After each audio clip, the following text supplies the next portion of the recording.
way back to where they started. The other goes halfway ahead and reach their goal. Committed people outlast the difficulty. Committed people stick with the relationship even though they have a right to walk away. Committed people go the extra mile and do more than they have to. 1960, a young man opened a pizza place in Michigan. He was an orphan that had been raised in a Catholic orphanage.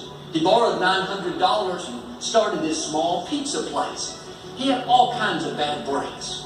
A business partner got into his account and stole several $1,000s, his life savings. 1968, a fire burned his building down. The insurance company paid him a penny on the dollar. He could have gotten discouraged, thought this is not meant to be.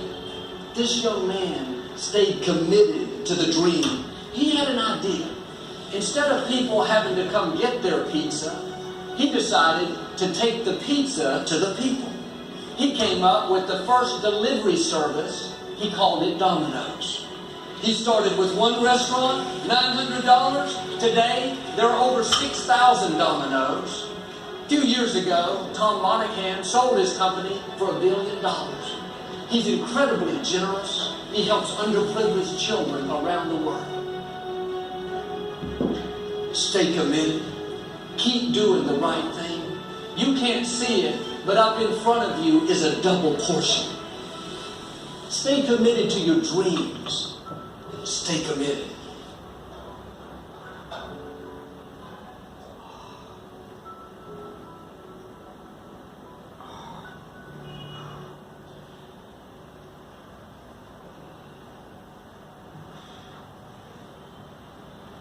I found that with depression, one of the most important things you could realize is that you're not alone. You're not the first to go through it. You're not going to be the last to go through it. Hold on to that fundamental quality of faith. Life gives us these events because there's an area of our life that has to grow. If someone really wants to feel alive, they want joy, they want happiness, they want to feel a sense that life is meaningful and alive, what does it take? I tell you one word: progress. One of the things that's causing this funk that people are in is that we're living our lives in these very unfulfilling ways, where you're going to this office with artificial light and you're doing something you don't want to do all day long, and then you get home and you're tired. And on top of that, you're eating shit. You're eating potato chips and you're drinking soda. Just go hike up to the top of a mountain and look out. You know, there's a reward that you get from that is intensely, soul-filling. You have a choice. You can be a victim and you let it break you, or you can actually ask yourself, how can I leverage the pain? How can I leverage the darkness so it grows me, so it makes me stronger, so it makes me wiser, so it allows me to tap into the greatest of virtues of humanity. It was so hard because people put me down. And I started believing that I was not good enough. I started believing that I was a failure. And the fear that we have is that we're going to be alone. There are some things in life that are out of your control that you can't change and you're going to live with. The choice that we have, though, is either to give up or keep on going. You might not even want to get out of bed in the morning. It might be that bad. Please remember this. Crisis comes to serve the person who wants to use it as fuel.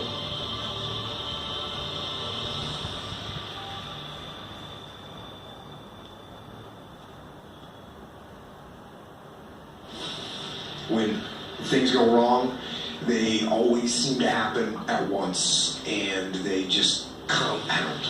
And it's pretty easy sometimes to feel beaten, but that doesn't mean give up. In fact, it means the opposite. It means it's time for you to fight harder, to dig in. It means it's time for you to go on the war path.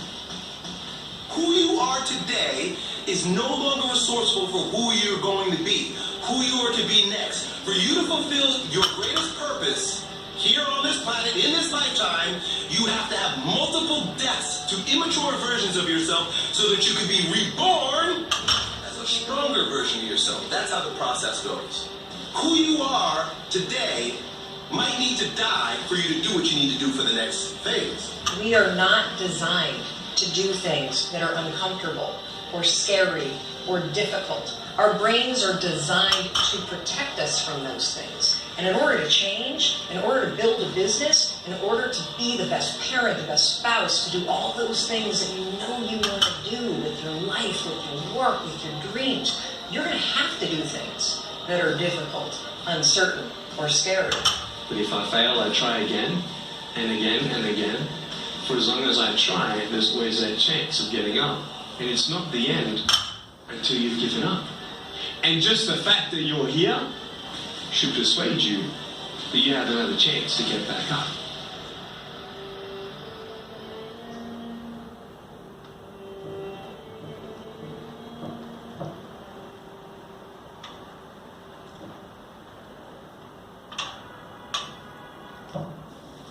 Some people are born with extraordinary size, strength, speed, and talent, but without determination, that talent never flourishes. At the end of the day, talent will not win the game.